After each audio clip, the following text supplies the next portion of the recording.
ഇതിൻ്റെ പിന്നിൽ ഫത്തഹും അതുപോലെ തന്നെ ഇസ്രായേലി ഏജന്റുമാരുമായിരുന്നു. തെരഞ്ഞെടുക്കപ്പെട്ട ഒരു ഭരണകൂടത്തെ ഭരിക്കാൻ അനുവദിക്കില്ല എന്ന്. അങ്ങനെ അവിടെ ആഭ്യന്തര കലാപം വരുന്നു. ടണലുകളിലൂടെ ഇവർക്ക് ഈ ആയുധങ്ങൾ എത്തിക്കുക എന്നാണ്. ടണൽ എന്ന് പറയുന്നത് അത്യാധുനികമായ അല്ലെങ്കിൽ ലോകത്ത് ഇന്നത്തെ ഒരു പുതിയ വാർഫെയർ, ഈ എല്ലാവിധ സംവിധാനങ്ങളുമുള്ള ഇസ്രായേലിനെ പോലുള്ള രാജ്യങ്ങൾക്ക് ഇപ്പോഴും തലവേദനയായതാണ് ഈ ഹമാസിനെ പോലുള്ള പോരാളികൾ നടത്തുന്ന ഈ ടണൽ പരിപാടികൾ. ഒരു നൂറ്റാണ്ടിലേറെ തുടരുന്ന അധിനിവേശത്തിനെതിരെ ധീരമായ പോരാട്ടം നയിച്ചുകൊണ്ടിരിക്കുന്ന ഫലസ്തീൻ ജനതയുടെ പോരാട്ടത്തിന് ഐക്യദാർഢ്യവും പ്രാർത്ഥനയും നടത്തുക എന്നതാണ് നമ്മുടെ മുന്നിലുള്ള ഒരു വഴി. തീർച്ചയായും ഇത്തരം പരിപാടികൾ അതിൻ്റെ ഫലം ചെയ്യുമെന്ന ശുഭാപ്തി എനിക്കുണ്ട്. നാം ഒക്കെ മനസ്സിലാക്കിയതുപോലെ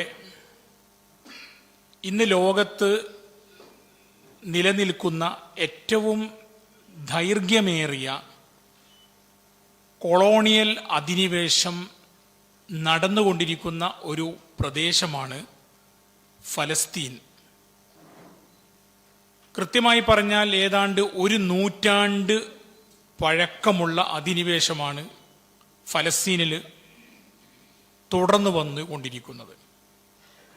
ലോകത്ത് മറ്റു പല രാജ്യങ്ങളിലും കൊളോണിയൽ ശക്തികൾ അതിക്രമിച്ചു കയറി തദ്ദേശവാസികളുടെ ഭൂമി തട്ടിയെടുത്ത സംഭവങ്ങളൊക്കെ ഉണ്ടായിട്ടുണ്ടെങ്കിലും അത് ഒരു കാലഘട്ടത്തിന് ശേഷം അത് പരിഹരിക്കപ്പെടുകയോ അല്ലെങ്കിൽ അത് വലിയ രക്തച്ചൊരിച്ചിലില്ലാതെ മറ്റൊരു രീതിയിലേക്ക് പോവുകയോ ചെയ്തതായിട്ടാണ് ചരിത്രം നമ്മോട് പറയുന്നത്. ആധുനിക ലോകം അഭിമുഖീകരിച്ച ഏറ്റവും വലിയ ഒരു ഇഷ്യൂ ആയിരുന്നു ദക്ഷിണാഫ്രിക്കയിൽ നടന്ന വർണ്ണവിവേചനം എന്ന് പറയുന്നത്. ബന്ധുസ്ഥാൻ എന്ന് പറഞ്ഞ് കറുത്ത വർഗക്കാരെ പ്രത്യേക മനുഷ്യരാക്കി തിരിച്ച് അവരുടെ ജീവിക്കാനുള്ള അവകാശത്തെ ചോദ്യം ചെയ്ത വെളുത്ത വർഗക്കാർക്കെതിരെ അവിടെ പടനയിച്ച ഡോക്ടർ നെൽസൺ മണ്ടേല ഏതാണ്ട് 24 വർഷത്തോളം വളരെ ചെറിയ ഒരു മുറിയിൽ ഏകാന്തനായി കഴിയേണ്ടി വന്ന അല്ലെങ്കിൽ അത്തരത്തിലൊരു ജയിൽ ജീവിതം നയിക്കേണ്ടി വന്ന ആ മനുഷ്യൻ പിന്നീട് ആഫ്രിക്കൻ നാഷണലിന്റെ പ്രസിഡന്റും സൗത്ത് ആഫ്രിക്കയുടെ പ്രസിഡന്റുമായി മാറിയ ഘട്ടത്തിൽ അദ്ദേഹം ഒരു അഭിമുഖത്തിൽ പറഞ്ഞ കാര്യമുണ്ട്. ഫലസ്തീൻ വിമോചിക്കപ്പെടുന്നത് വരെ ഈ ദക്ഷിണാഫ്രിക്കയുടെ പോരാട്ടം അവസാനിക്കുന്നില്ല എന്ന്. അദ്ദേഹം പറഞ്ഞത് ഒരർത്ഥത്തിൽ ദക്ഷിണാഫ്രിക്കയിലെ കറുത്തവർ അഭിമുഖീകരിച്ചതിനേക്കാൾ കാഠിന്യമേറിയ പരീക്ഷണമാണ് ഫലസ്തീനി ജനത അനുഭവിച്ചു കൊണ്ടിരിക്കുന്നത് എന്നായിരുന്നു. അദ്ദേഹം ഏതാണ്ട് 2.5 പതിറ്റാണ്ട് കാലം തടവറയിൽ കഴിഞ്ഞ മനുഷ്യനാണെന്ന് ഓർക്കണം. ആ മണ്ടേലക്ക് പോലും ഇക്കാര്യം തുറന്നു പറയാൻ ഒരു മടിയും ഉണ്ടായില്ല. കാരണം ഇന്ന് ലോകത്ത് ഒരു ജനത ഇவ்விധം പീഡിപ്പിക്കപ്പെടുന്നുണ്ടെങ്കിൽ അത് ഫലസ്തീനി ജനത മാത്രമാണെന്ന് അദ്ദേഹം തുറന്നു പറയുകയുണ്ടായി. ഞാനിത് പറയുവാൻ കാരണം ഇന്ന് ലോകം 2 തട്ടിലാണ്. അധിനിവേശകരോടൊപ്പവും അധിനിവേശത്തിനെതിരെ പടപൊരുതുന്നവരോടൊപ്പവും. ഈ 2 രീതിയിലല്ലാതെ ഇന്ന് ലോകത്തെ കാണുവാൻ നമുക്ക് സാധ്യമല്ല. 2 ഞാൻ എടുത്തു പറയുവാൻ കാരണം അധിനിവേശത്തിനെതിരെ മിണ്ടാതിരിക്കുകയോ ഗാലറിയിലിരുന്ന് കളി കാണുകയോ ചെയ്യുന്ന ആളുകളും അധിനിവേശകരെ പിന്തുണക്കുന്നവരോടൊപ്പമാണ് എന്ന് പറയാൻ എനിക്ക് ഒരു മടിയുമില്ല. നിങ്ങൾ ഒരു വിരൽ എങ്കിലും ഈ അധിനിവേശത്തിനെതിരെ ഉയർത്തിയാലേ നിങ്ങൾ ഒരു മനുഷ്യ സ്നേഹിയാണെന്ന് പറയുവാൻ സാധിക്കുകയുള്ളൂ. ഗസയില് 11,000-ലേറെ മനുഷ്യരെ നിർദാക്ഷിണ്യം കൊന്നൊടുക്കുകയും അതിൽ പകുതിയോളം കുഞ്ഞുങ്ങളായിരിക്കുകയും ചെയ്തിട്ട് പോലും ഒരിറ്റു കണ്ണീർ പോലും പൊഴിക്കാൻ ആവാതെ മർദ്ദക ഭരണകൂടത്തിന് എല്ലാ ആയുധങ്ങളും നൽകി പ്രോത്സാഹിപ്പിച്ചുകൊണ്ടിരിക്കുന്ന ഈ ലോകത്തോടുള്ള പ്രതിഷേധം രേഖപ്പെടുത്തുവാൻ നാം തയ്യാറായില്ലെങ്കിൽ നമുക്ക് ജീവിക്കാനുള്ള അവകാശം പോലുമില്ല എന്ന് പറയേണ്ടി വരും. എൻ്റെ വിഷയം ഫലസ്തീനിലെ പോരാട്ടങ്ങളുടെ ചരിത്രത്തെക്കുറിച്ചാണ്. ഇത് പറയുമ്പോൾ നമുക്ക് മുന്നിലെത്തുന്ന ഒന്നാമത്തെ കാര്യം, ഫലസ്തീൻ എന്ന് പറയുന്നത് ഫലസ്തീനി ജനതയുടെ ഭൂമിയായിരുന്നു. അവിടെ നൂറ്റാണ്ടുകളോളം അവരാണ് ജീവിച്ചിരുന്നത്, ഫിലിസ്തീനികൾ എന്ന് പറയുന്ന വിഭാഗം. അവിടേക്ക് യൂറോപ്പിൽ നിന്ന് ജൂതന്മാരെ കയറ്റി അയച്ച ഒരു പരിപാടി, അത് സയണിസം നടപ്പാക്കിയ പദ്ധതിയായിരുന്നു. ആ പദ്ധതിയെക്കുറിച്ച് പറയുമ്പോൾ സാധാരണ പറഞ്ഞു വരാറുള്ളത്, ഇസ്രായേൽ രാഷ്ട്രം രൂപീകൃതമായത് 1917 ബാൽഫർ പ്രഖ്യാപനത്തോടെ ആണെന്നായിരുന്നു. ആർതർ ബാൽഫർ എന്ന് പറയുന്ന അന്നത്തെ ബ്രിട്ടീഷ് വിദേശകാര്യ സെക്രട്ടറി അന്നത്തെ സമ്പന്ന ജൂതനായ റോത്ത്ഷൈൽഡിന് അയച്ച കത്ത്, ആ കത്ത് വെറും 65 വാക്കുകളെ ഉണ്ടായിരുന്നുള്ളൂ ആ കത്തിന്. അതാണ് ഒരു ജൂതന്മാർക്ക് മാത്രമായി ഒരു രാജ്യം നൽകാമെന്ന വാഗ്ദാനം ഉന്നയിക്കുന്നത്. എന്നാൽ ഇതല്ല യഥാർത്ഥത്തിൽ ഗൂഢാലോചനയുടെ തുടക്കം എന്ന് പറയുന്നത്. ഗൂഢാലോചനയുടെ തുടക്കം മനസ്സിലാക്കണമെങ്കിൽ നമ്മൾ 10-15 വർഷം പിന്നോട്ട് പോകണം. 1897 സ്വിറ്റ്സർലാൻഡിലെ ബേസിൽ എന്ന് പറയുന്ന നഗരത്തിൽ ഒന്നാമത്തെ ലോക ജൂത സയണിസ്റ്റ് കോൺഗ്രസ് ചേരുകയുണ്ടായി. അത് നേതൃത്വം കൊടുത്തത് ഹെർസൽ എന്ന് പറയുന്ന തിയോഡർ ഹെർസൽ എന്ന് പറയുന്ന നേതാവായിരുന്നു. ആ സമ്മേളനത്തിൻ്റെ ഒരു പ്രധാനപ്പെട്ട തീരുമാനം എന്ന് പറയുന്നത്, അടുത്ത 50 വർഷത്തിനിടയിൽ മിഡിൽ ഈസ്റ്റിൽ ജൂതന്മാർക്ക് മാത്രമായി, മിഡിൽ ഈസ്റ്റിൽ എന്നല്ല, വാഗ്ദത്ത ഭൂമിയിൽ എന്ന പ്രയോഗമാണ് അവർ പറഞ്ഞത്, അവിടെ ജൂതന്മാർക്ക് മാത്രമായ ഒരു രാജ്യം നിലവിൽ വരാൻ വേണ്ടിയുള്ള പണി ഞങ്ങൾ എടുക്കുമെന്നായിരുന്നു പറഞ്ഞത്. നിങ്ങളൊന്ന് ഓർത്തു നോക്കൂ, 1897 പറഞ്ഞ ആ പ്രഖ്യാപനം അടുത്ത 50 കൊല്ലത്തിനിടയിൽ പ്രാവർത്തികമാക്കുമെന്ന് പറഞ്ഞ പ്രഖ്യാപനം കൃത്യം 50 കൊല്ലം കൊണ്ട് പ്രാവർത്തികമാക്കി എന്ന് പറയുമ്പോൾ നമ്മൾ ഈ ഗൂഢാലോചനയുടെ വേരുകൾ തേടി അധികം പോകേണ്ടതില്ല. ഇത് നേരത്തെ തന്നെ തീരുമാനിച്ച് ഉറച്ച രീതിയിലായിരുന്നു കാര്യങ്ങൾ പോയിക്കൊണ്ടിരിക്കുന്നത്. അങ്ങനെയാണ് ജൂതന്മാരെ കുടിയേറ്റം. ഞാൻ ആ വിഷയത്തിലേക്ക് കടക്കുന്നില്ല, കാരണം എൻ്റെ വിഷയം മറ്റൊന്നായതുകൊണ്ട്. അപ്പോൾ 1917 ബാൽഫർ പ്രഖ്യാപനത്തിലൂടെ അത് ഊട്ടിയുറപ്പിച്ചു. 1921 അന്നത്തെ ഫലസ്തീൻ പ്രദേശങ്ങളുടെ ഭരണ ചുമതല അല്ലെങ്കിൽ അത് നിയന്ത്രണമുണ്ടായിരുന്ന ബ്രിട്ടൻ ആ സമയത്ത് വെറും 6% മാത്രം ജൂതന്മാരായിരുന്നു അവിടെ ഉണ്ടായിരുന്നത്. ബാക്കി 94% അവിടുത്തെ തദ്ദേശീയരായ ജനത അഥവാ അറബികൾ, മുസ്ലിങ്ങളായിരുന്നു. പിന്നെയാണ് അതിൻ്റെ ഡെമോഗ്രഫിക് ബാലൻസ് തെറ്റുന്നത് ഓരോ വർഷമായിട്ട്. ഒരു ഘട്ടത്തിൽ ബ്രിട്ടൻ ആസൂത്രിതമായിട്ട് സയനിസ്റ്റ് ലോബിയെ കൊണ്ട് ഇങ്ങോട്ടേക്ക് ജൂതന്മാരെ കുടിയേറ്റത്തിന് എല്ലാവിധ ഓഫർ നൽകി. 1890കളിൽ കുടിയേറുന്ന സന്ദർഭത്തിൽ ജൂതന്മാർ അവിടേക്ക് പോയപ്പോൾ അവർ തിരിച്ചു നൽകിയ റിപ്പോർട്ടിനെ കുറിച്ച് 10 മിത്സ് ഓഫ് ഇസ്രായേൽ എന്ന് പറയുന്ന പുസ്തകത്തിൽ ഇലാൻ പാപ്പയെ വിശദീകരിക്കുന്നുണ്ട്. അദ്ദേഹത്തിൻ്റെ 10 ആ ജൂത മിത്ത് എന്ന് പറയുന്ന 10 കാര്യങ്ങളെ പറഞ്ഞ കൂട്ടത്തിൽ അദ്ദേഹം പറഞ്ഞത്, അവരയച്ച റിപ്പോർട്ട് എന്ന് പറഞ്ഞാൽ ജൂതന്മാർ അവിടെ എത്തി ഈ സയനിസ്റ്റുകൾക്ക് കൊടുത്ത വിവരത്തിൽ പറഞ്ഞത് ഒരു വാചകം അദ്ദേഹം ഉദ്ധരിക്കുന്നുണ്ട്. വധു സുന്ദരിയാണ്, പക്ഷെ നേരത്തെ വിവാഹിതയായി കഴിഞ്ഞിരിക്കുന്നു എന്ന് പറഞ്ഞാൽ അവിടെ ഓൾറെഡി തന്നെ ഒരു ജനവിഭാഗം അവിടുത്തെ സ്വന്തക്കാരെ ആളുകളുണ്ട്, അതുകൊണ്ട് അവരുടെ മേൽ ഞങ്ങൾക്ക് ഒന്നും ചെയ്യാൻ കഴിയില്ല എന്ന റിപ്പോർട്ടാണ് അവർ കൊടുത്തത്. അപ്പോൾ ഇതിൽ നിന്ന് ക്ലിയർ ആണ്, അവിടെ ഓൾറെഡി ഒരു വിഭാഗം അവിടുത്തെ തദ്ദേശീയരായ ജനത അവിടെ ഉണ്ടായിരുന്നു എന്നുള്ളതിന് തെളിവായിരുന്നു. അപ്പോൾ നേരത്തെ പറഞ്ഞ ഹെർസലിൻ്റെ ആസൂത്രണം, ഹെർസൽ പിന്നീട് 5 വർഷം കൂടി 5 വർഷം കൂടി ജീവിച്ചുള്ളൂ. അദ്ദേഹം 1904 മരണപ്പെടുകയുണ്ടായി. പക്ഷെ അദ്ദേഹമാണ് ഇതിന് നേതൃത്വം നൽകിയത്. അദ്ദേഹം യഥാർത്ഥത്തിൽ ഒരു ജൂത വിശ്വാസി പോലും ആയിരുന്നില്ല. എന്ന് പറഞ്ഞാൽ ഒരു നിരീശ്വരവാദിയായിട്ടാണ് ചരിത്രത്തിൽ അദ്ദേഹത്തെ രേഖപ്പെടുത്തിയിരിക്കുന്നത്. ഇപ്പോഴും തന്നെ ഇസ്രായേലിലെ പല നേതാക്കന്മാരെ നോക്കൂ, സയനിസ്റ്റ് നേതാക്കന്മാരിൽ വലിയൊരു വിഭാഗവും ഇപ്പോൾ ജൂതമതവുമായി ഡയറക്റ്റ് ബന്ധമില്ലാത്ത ആളുകളാണ്.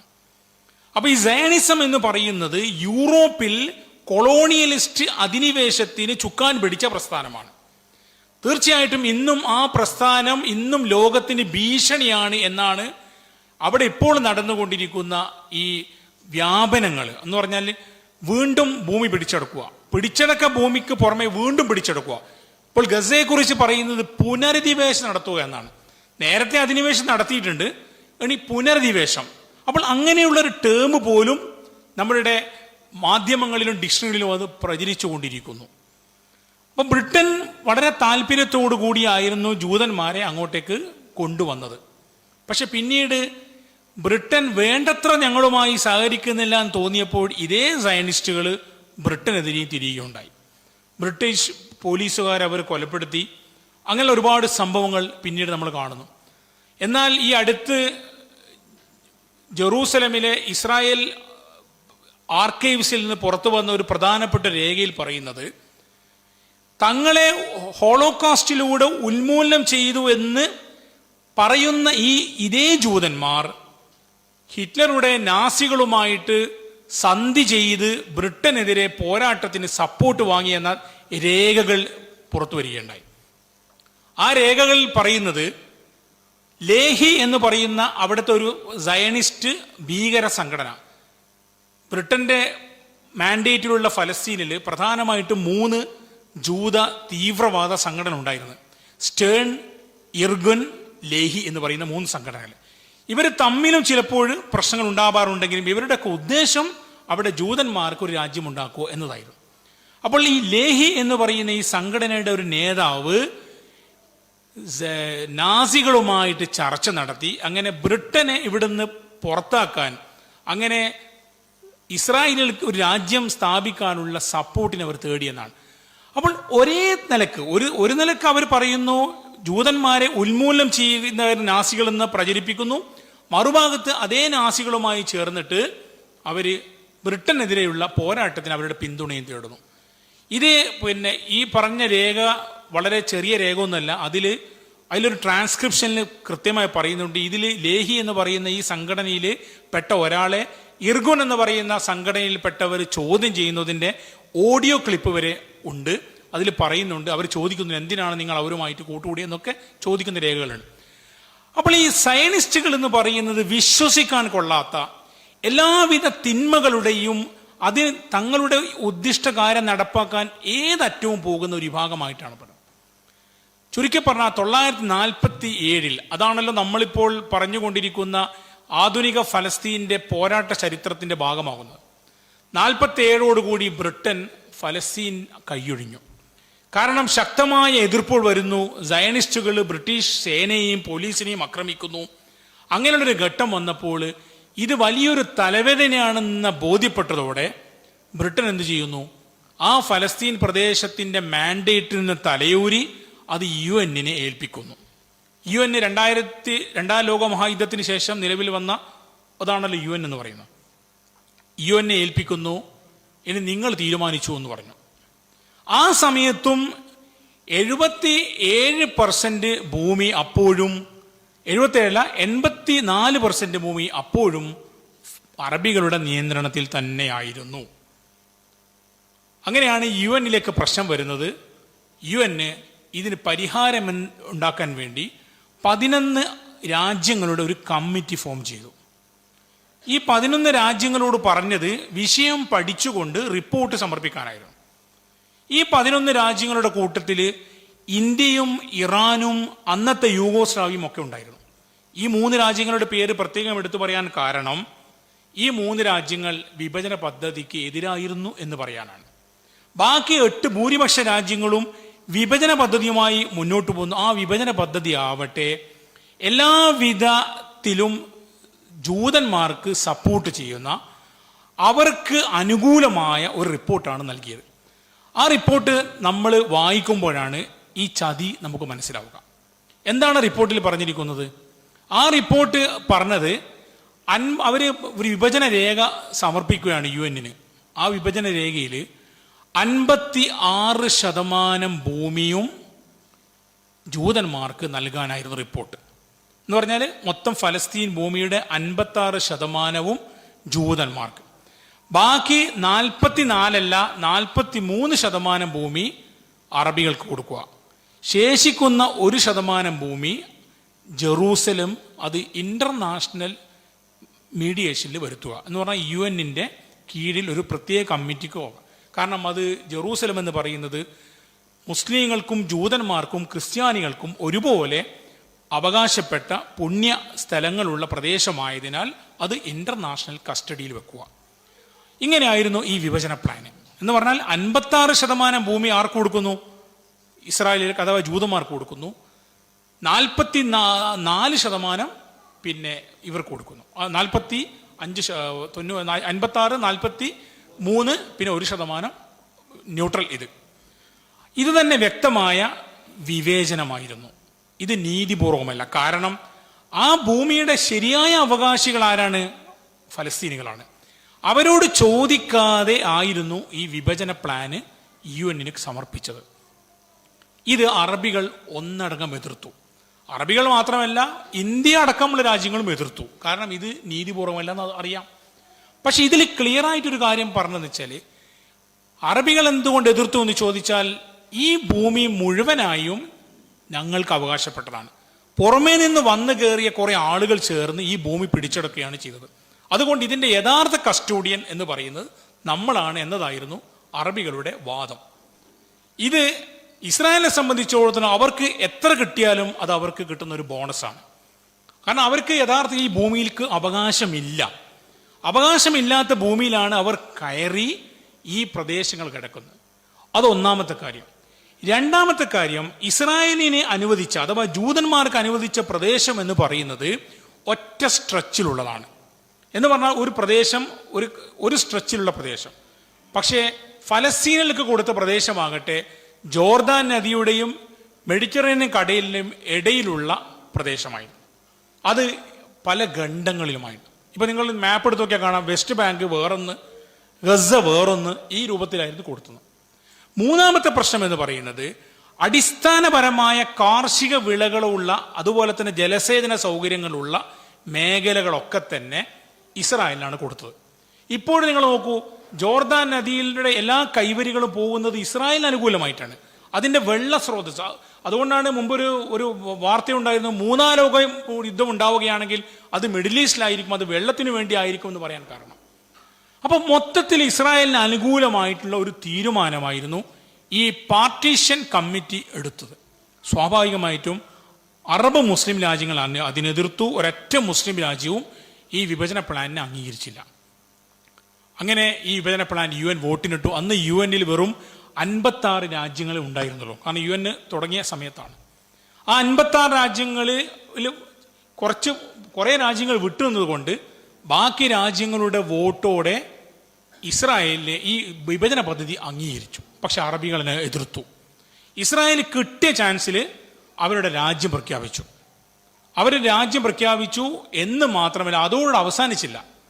അതിനുശേഷം അവർ അത് വ്യാപിപ്പിക്കാനുള്ള ശ്രമങ്ങൾ ആരംഭിച്ചു. അവിടെയാണ് പ്രശ്നങ്ങൾ തുടങ്ങുന്നത്. അവിടെ തുടങ്ങുന്ന പ്രശ്നം എന്ന് പറയുന്നത് 181 നമ്പർ പ്രമേയത്തിലൂടെയാണ് ഐക്യരാഷ്ട്രസഭയുടെ ജനറൽ അസംബ്ലി ഈ വിഭജന പ്ലാന് അംഗീകരിച്ചത്. ഈ പ്ലാനിലാണ് ഞാൻ നേരത്തെ സൂചിപ്പിച്ചതുപോലെ ജെറൂസലമിനെ ഇന്റർനാഷണൽ ഇതിലേക്ക് കൊണ്ടുവരിക എന്നുള്ളത്. പക്ഷെ ഇസ്രായേലിനെ സംബന്ധിച്ചിടത്തോളം അവർ ഈ സയനിസ്റ്റ് ഗ്രൂപ്പുകൾ, സായുധ ഗ്രൂപ്പുകളുടെ പിൻബലത്തോടുകൂടി അവർ വീണ്ടും അറബ് ഭൂമികൾ കയ്യേറാനുള്ള ശ്രമങ്ങൾ ആരംഭിച്ചു. അതാണ് 1948 അറബ് യുദ്ധം എന്ന് അറിയപ്പെടുന്നത്.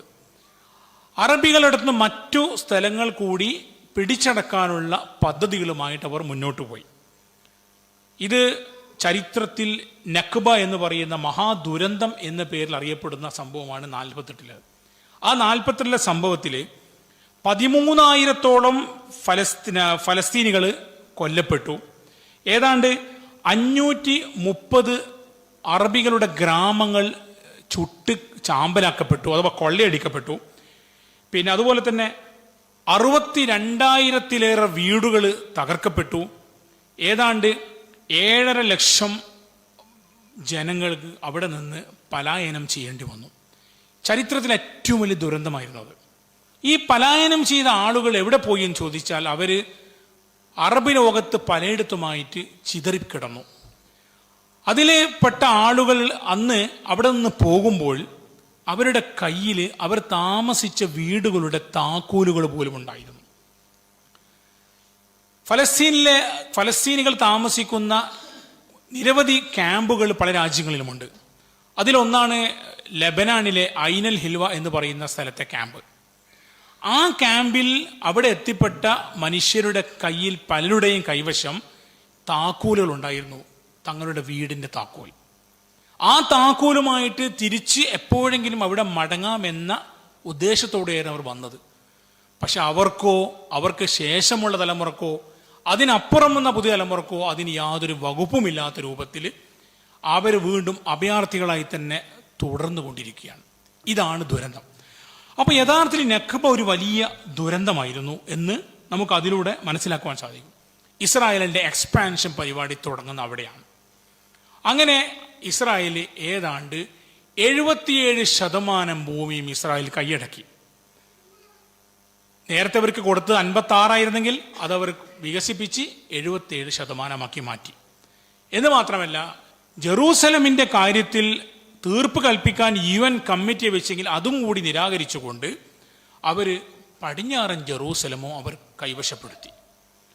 അങ്ങനെ ആ സമയത്ത് ഉള്ള ചില ഏറ്റുമുട്ടലുടെ ശേഷം ജോർദാൻ വെസ്റ്റ് ബാങ്കിൻ്റെയും കിഴക്കൻ ജെറൂസലമിൻ്റെയും ഭാഗം ജോർദാനും ഗസയുടെ ഭാഗം ഈജിപ്തും നിയന്ത്രണത്തിലാക്കി. ഇങ്ങനെയാണ് 948 സംഭവങ്ങൾ കഴിഞ്ഞത്. 53 അതിനിടയിലൊക്കെ തന്നെ സംഭവങ്ങൾ നടക്കുന്നുണ്ട്. പക്ഷേ ഈ രൂപത്തിൽ 77% ഫലസ്തീനി ഭൂമിയും കൈവശപ്പെടുത്തി ഇസ്രായേൽ തങ്ങളുടെ എക്സ്പാൻഷൻ പ്രോജക്റ്റ് മുന്നോട്ട് കൊണ്ടുപോയി. അവർ കാത്തിരിക്കുകയായിരുന്നു. അവരുടെ ഉദ്ദേശം എന്ന് പറയുന്നത് മുഴുവൻ ഫലസ്തീൻ ഭൂമിയിലും ഈ ലാൻഡ് ഓഫ് ഇസ്രായേൽ എന്നാണ് അവർ പറയുന്നത്, അത് നടപ്പാക്കുക എന്നാണ് അവരുടെ ഉദ്ദേശം. അതിനിടെ അവർ കാത്തിരിക്കുകയായിരുന്നു. അങ്ങനെ ഫലസ്തീനുകൾക്ക് വീണ്ടും ഭൂമിയില്ലാതെ ഈ പുറത്താക്കപ്പെട്ടവരൊക്കെ തന്നെ അഭയാർത്ഥി ക്യാമ്പുകളായിട്ട് ഇങ്ങനെ കഴിഞ്ഞുകൊണ്ടിരുന്ന സമയത്ത് അപ്പോഴാണ് 59 യാസിർ അറഫാത്ത് രംഗപ്രവേശനം ചെയ്യുന്നത്. യാസിർ അറഫാത്ത് യഥാർത്ഥത്തിൽ ജനിച്ചത് കൈറോയിലായിരുന്നു. അദ്ദേഹം അവിടെ തന്നെ പഠിച്ചു. അവിടെ എഞ്ചിനീയറിംഗ് വിദ്യാർത്ഥിയായിരുന്നു. പഠനകാലത്ത് അദ്ദേഹം അറബികളുമായിട്ടുള്ള യുദ്ധത്തിൽ പലതിലും ചെറിയ രീതിയിലുള്ള പങ്കുവഹിച്ച ഒരു മനുഷ്യനായിരുന്നു. മാത്രമല്ല, അദ്ദേഹം ഇഖ്വാനുൽ മുസ്ലിമൂനുമായിട്ട് ബന്ധപ്പെട്ടും അദ്ദേഹം പ്രവർത്തിച്ചു. അതിൻ്റെ പേരിൽ ജമാൽ അബ്ദുൽ നാസറിൻ്റെ കാലഘട്ടത്തിൽ അദ്ദേഹത്തെ ജയിലിലടക്കുക പോലും ചെയ്യുകയുണ്ടായി. കാരണം എന്താണ്? ജമാൽ അബ്ദുൽ നാസറിനെ വധിക്കാൻ ശ്രമിച്ച സംഘത്തിന് അറഫാത്തിൻ്റെ പിന്തുണയും ഉണ്ടായിരുന്നു എന്ന പേരിലായിരുന്നു അദ്ദേഹത്തെ ജയിലിലടച്ചത്. അപ്പോൾ ജയിൽ മോചിതനായി പിന്നീട് വീണ്ടും എഞ്ചിനീയറിംഗ് പഠനം പൂർത്തിയാക്കിയിട്ട് അദ്ദേഹം കുവൈത്തിലേക്ക് പോകുന്നു. കുവൈത്തിൽ അദ്ദേഹം ഒരു ചെറിയ ബിസിനസ് സ്റ്റാർട്ട് ചെയ്ത് അവിടെ വെച്ചാണ് 1959 അദ്ദേഹം ഫതഹ് എന്ന് പറയുന്ന ഒരു പ്രസ്ഥാനത്തിന് രൂപം നൽകുന്നത്. ഈ ഫതഹിന് രൂപം നൽകാനുമ്പോൾ അതിനു മുമ്പ് ഈ ഫലസ്തീനയുടെ പോരാട്ടം എന്ന് പറയുന്നത് ഫലസ്തീനയുടെ ഒരു പോരാട്ട സംഘടന അക്കാലത്ത് ഉണ്ടായിരുന്നില്ല. അറബ് രാജ്യങ്ങൾ പല രീതിയിലും ഇതിനുവേണ്ടി ശ്രമിച്ചു എന്നല്ലാതെ ഫലസ്തീനികൾക്ക് ഒരു ഓർഗനൈസ്ഡ് ആയ ഒരു പോരാട്ടം അന്നുണ്ടായിരുന്നില്ല. അങ്ങനെ ഫതഹിൻ്റെ രൂപീകരണത്തോടുകൂടി അദ്ദേഹമാണ് അതിന് നേർ നൽകിയത്. ഖലീൽ വസീർ പോലെയുള്ള ആളുകളും കൂടെ ഉണ്ടായിരുന്നു. പക്ഷേ ആ സംഘടന ശക്തമായ പോരാട്ടം തുടങ്ങി. പിന്നീട് അറഫാത്തിനെ നമ്മൾ കാണുന്നത് വിപ്ലവകാരിയായ ഒരാളായിരുന്നു. അദ്ദേഹം പലയിടത്തും സഞ്ചരിച്ചു. ലെബനാനിലും അൾജീരിയയിലും ഈജിപ്തിലുമൊക്കെ തന്നെ സഞ്ചരിച്ചുകൊണ്ട് കൂടുതൽ ആളുകളെ സംഘടിപ്പിച്ചു. അങ്ങനെ ഫലസ്തീൻ ഒരു മോചനത്തിന് വേണ്ടിയുള്ള സംഗതിയാണ്.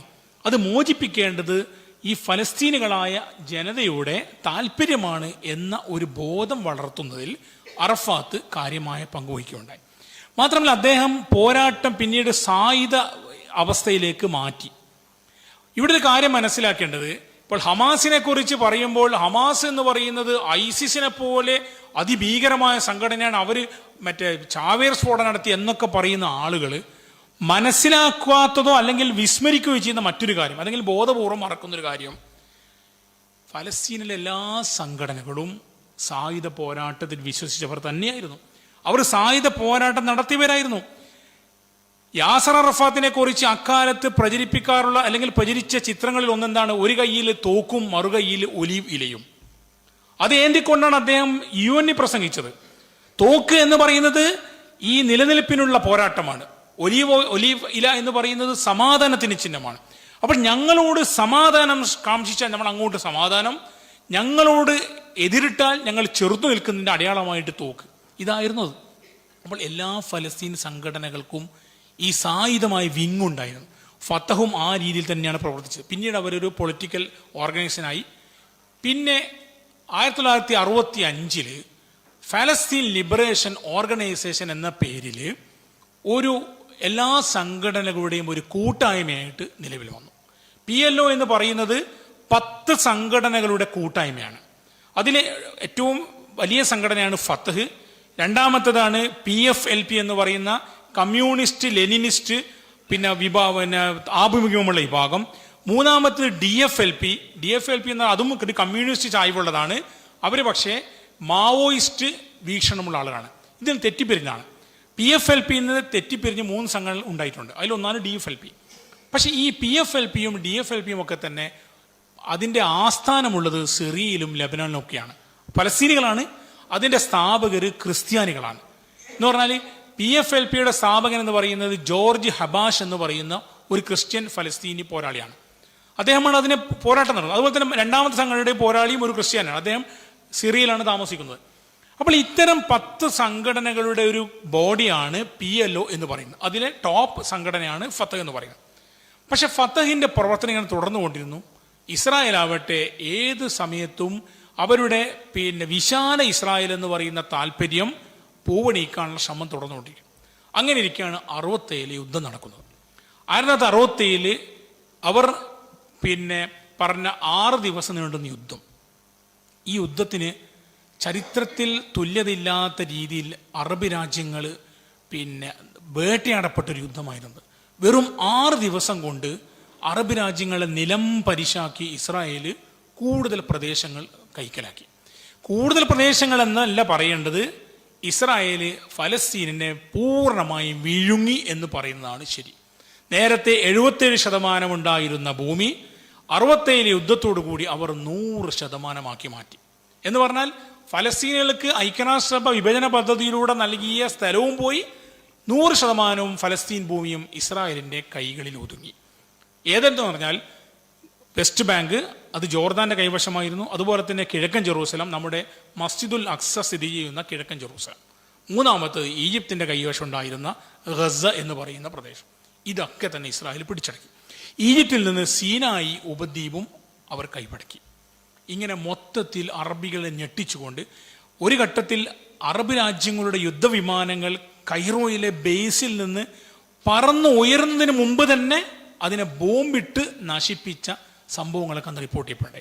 അത്രയും സോഫിസ്റ്റിക്കേറ്റഡ് ആയ ഒരു യുദ്ധമുറയുമായിട്ടാണ് ഇസ്രായേൽ നേരിടുന്നത്. അതിന് ഇസ്രായേലിന് സഹായം ചെയ്തു കൊടുത്തത് പറഞ്ഞതുപോലെ അമേരിക്കയായിരുന്നു. അമേരിക്കയുടെ യുദ്ധവിമാനങ്ങൾ ഉപയോഗിച്ചുകൊണ്ടായിരുന്നു അന്ന് ആക്രമണം നടത്തിയത്.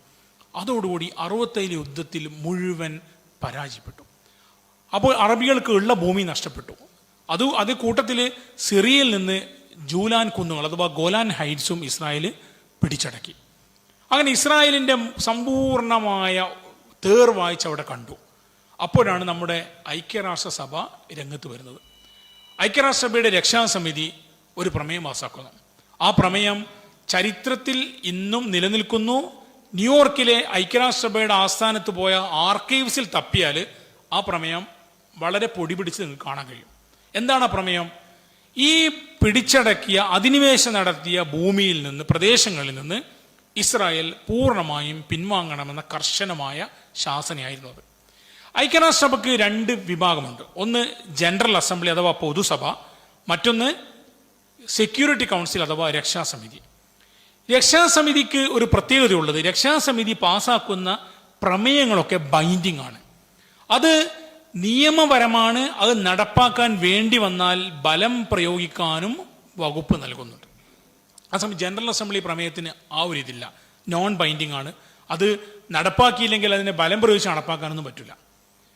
അപ്പോൾ ഈ പ്രമേയങ്ങൾ പലപ്പോഴും ഐക്യരാഷ്ട്രസഭയുടെ രക്ഷാസമിതി പാസ്സാക്കുന്ന പ്രമേയങ്ങളുടെ അടിസ്ഥാനത്തിലാണ് പല യുദ്ധങ്ങളും നടന്നിട്ടുള്ളത്. ഇറാഖിൽ അമേരിക്കയും കൂട്ടരും അധിനിവേശം നടത്തിയത് ഇല്ലാത്ത രാസായുധം പറഞ്ഞിട്ടാണല്ലോ. അന്ന് അമേരിക്കയുടെ പ്രതിരോധ സെക്രട്ടറി ആയിരുന്ന കോളിൻ പവൽ UN പോയി പ്രസംഗിച്ചെന്ന ഒരു കുപ്പി കയ്യിൽ ഉയർത്തിക്കാട്ടി പറഞ്ഞു, ഇതാണ് ഇറാഖിന്റെ കയ്യിലുള്ള രാസായുധത്തിന്റെ സാമ്പിൾ എന്ന് പറഞ്ഞു. അങ്ങനത്തെ ഒരു രാസായുധവും ഇല്ല, ഒരു സാമ്പിളും ഇല്ല. അങ്ങനെ UN ലോകത്തെയും തെറ്റിദ്ധരിപ്പിച്ചുകൊണ്ട് ഇറാഖിൽ അധിനിവേശം നടത്തി. ആ അധിനിവേശം തെറ്റായിരുന്നുവെന്ന് പിന്നീട് തെളിഞ്ഞല്ലോ. അതിന് ചുക്കാൻ പിടിച്ചത് ജോർജ് W. ബുഷും അതുപോലെ തന്നെ അന്നത്തെ ബ്രിട്ടീഷ് പ്രൈം മിനിസ്റ്റർ ടോണി ബ്ലെയറുമായിരുന്നു. അവർ രണ്ടും ഇപ്പോൾ ഒരു പ്രശ്നവുമില്ലാതെ വിലസി എത്രയോ മനുഷ്യന്മാരെ കൊല്ലാൻ കാരണമായ അധിനിവേശം പിന്നീട് അഫ്ഗാനിസ്ഥാൻ നമ്മളത് കണ്ടു. അപ്പൊ ഇങ്ങനെയാണ് ഐക്യരാഷ്ട്രസഭയെ ബന്ദിയാക്കിയിട്ട് ഐക്യരാഷ്ട്രസഭയെ തങ്ങൾക്ക് ആവശ്യത്തിന് ഉപയോഗപ്പെടുത്തുക എന്ന രീതി അന്നു മുതലേ പിന്തുടരുന്നുണ്ടായി. 242 നമ്പർ പ്രമേയം ഐക്യരാഷ്ട്രസഭ പാസാക്കി ഇസ്രായേലിനോട് അവിടെ നിന്ന് അധിനിവേശ പ്രദേശങ്ങളിൽ നിന്ന് പിന്മാറാൻ ആവശ്യപ്പെട്ടു. ഇസ്രായേൽ അതിന് പുല്ലുവില കൽപ്പിച്ചില്ല. ഇസ്രായേൽ ആ അധിനിവേശം തുടർന്നു എന്ന് മാത്രമല്ല 1980 ഇസ്രായേലിലെ പാർലമെന്റ് അഥവാ നെസറ്റ് ഒരു നിയമം പാസാക്കി. ആ നിയമമാണ് ദ ലോ ഓഫ് ജെറൂസലം നിയമം എന്ന അതിൻ്റെ പേര്. ആ നിയമത്തിൻ്റെ അടിസ്ഥാനം എന്ന് പറയുന്നത് ജെറൂസലം എന്ന് പറയുന്നത് ഇസ്രായേലിൻ്റെ അവിഭാജ്യമായ ഭാഗവും തലസ്ഥാനവുമാണെന്നായിരുന്നു പ്രഖ്യാപനം. ജെറൂസലം എന്ന് പറയുന്നത് കിഴക്കൻ ജെറൂസലം അഥവാ ഖുദ്സ് ഉൾപ്പെടുന്ന ബൈത്തുൽ മഖ്ദിസ് ഉൾപ്പെടുന്ന കിഴക്കൻ ജെറൂസലമും നേരത്തെ ഉള്ള വെസ്റ്റ് ജെറൂസലം ഒക്കെ ഉൾപ്പെടുത്തിയിട്ട് it is an undivided capital of Israel എന്നാണ് ഇത് പറഞ്ഞത്. അതുകൊണ്ട് ഇതിൽ യാതൊരു നീക്കുപോക്കിനും വകുപ്പില്ല എന്നവർ തുറന്നു പ്രഖ്യാപിച്ചു. എന്ന് മാത്രമല്ല ലോകരാജ്യങ്ങളോട് അതുവരെ ലോകരാജ്യങ്ങൾ ഇസ്രായേലിന്റെ തലസ്ഥാനമായിട്ട് ടെൽ അവീവിനെയാണ് അംഗീകരിച്ചിരുന്നത്. അവിടെയാണ് രാജ്യങ്ങളുടെ എംബസികളും നയതന്ത്ര കാര്യാലയങ്ങളും ഉണ്ടായിരുന്നത്. അവരോട് നയതന്ത്ര കാര്യാലയങ്ങൾ അഥവാ എംബസികൾ ജെറൂസലേമിലേക്ക് മാറ്റാൻ ഇസ്രായേൽ ആവശ്യപ്പെട്ടു. UN പറഞ്ഞു അങ്ങനെ മാറ്റുന്നത് ഐക്യരാഷ്ട്രസഭ പ്രമേയങ്ങളുടെ ലംഘനമായിരിക്കുമെന്ന് മുന്നറിയിപ്പ് നൽകി. UN മുന്നറിയിപ്പിനൊക്കെ വില നമുക്കറിയാമല്ലോ. പക്ഷേ ചില രാജ്യങ്ങൾ അങ്ങോട്ടേക്ക് എംബസി മാറ്റി. അമേരിക്കൻ കോൺഗ്രസും അതിന് നിയമം പാസാക്കി എംബസി മാറ്റാൻ. അപ്പോൾ ടെല്ലവീവിൽ നിന്ന് ജെറൂസലമിലേക്ക് എംബസി മാറ്റുക എന്ന് പറഞ്ഞാൽ അതിൻ്റെ അർത്ഥം എന്താണ്? ജെറൂസലമിനെ ഇസ്രായേലിന്റെ ക്യാപിറ്റലായി അംഗീകരിക്കുക എന്ന് തന്നെയാണ്. അതിൻ്റെ അർത്ഥം ഫലസ്തീനികൾക്ക് അവരുടെ തലസ്ഥാനമായി മാറേണ്ടിയിരുന്ന ജെറൂസലമിനെ ഇസ്രായേലിന് കൊടുക്കുന്നു എന്നാണ് അതിൻ്റെ അർത്ഥം.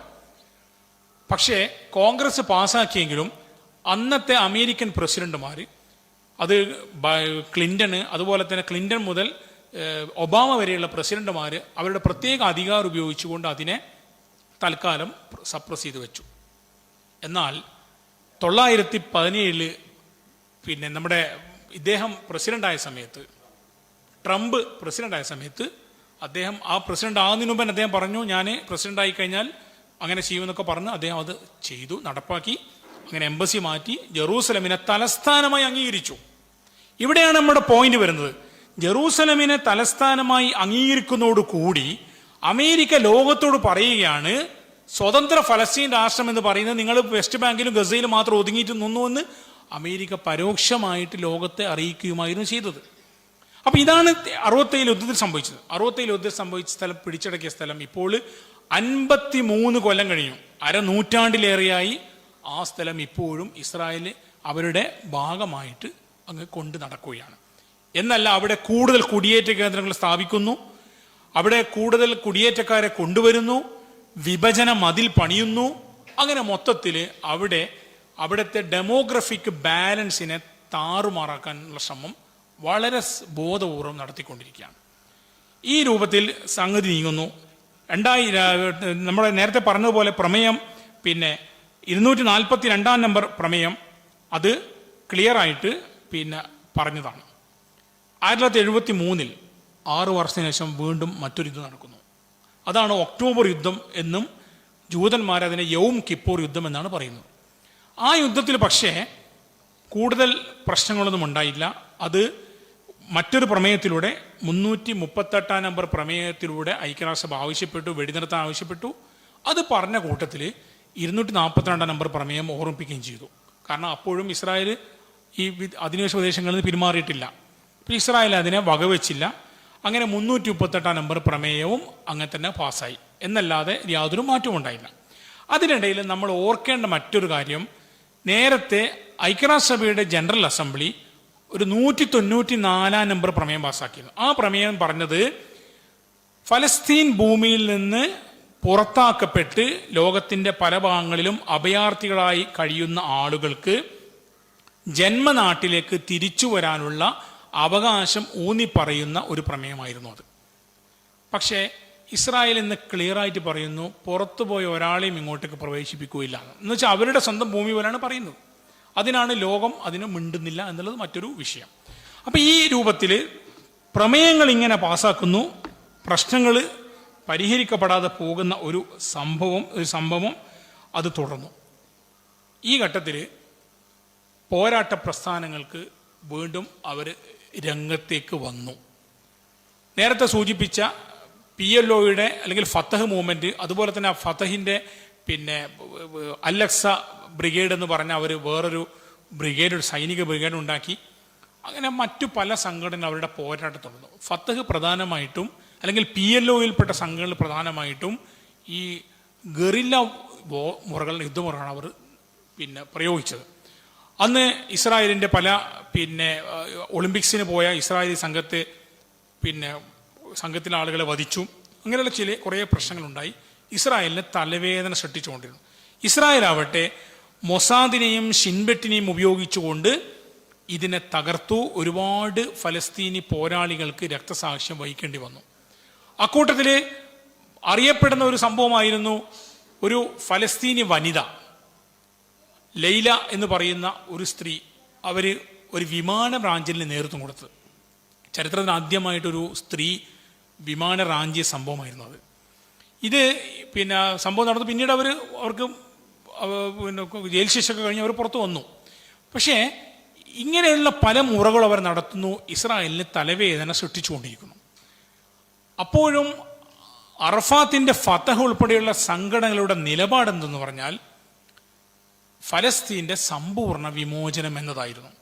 എന്ന് പറഞ്ഞാൽ ഇപ്പോൾ ഇസ്രായേൽ എന്ന് പറയുന്ന നിലനിൽക്കുന്ന പ്രദേശങ്ങൾ ഉൾപ്പെടെയുള്ള മുഴുവൻ പ്രദേശങ്ങളും ഉൾക്കൊള്ളുന്ന ഒരു സമ്പൂർണ്ണ ഫലസ്തീൻ്റെ വിമോചനമായിരുന്നു അവർ പ്രഖ്യാപിച്ചിരുന്നു.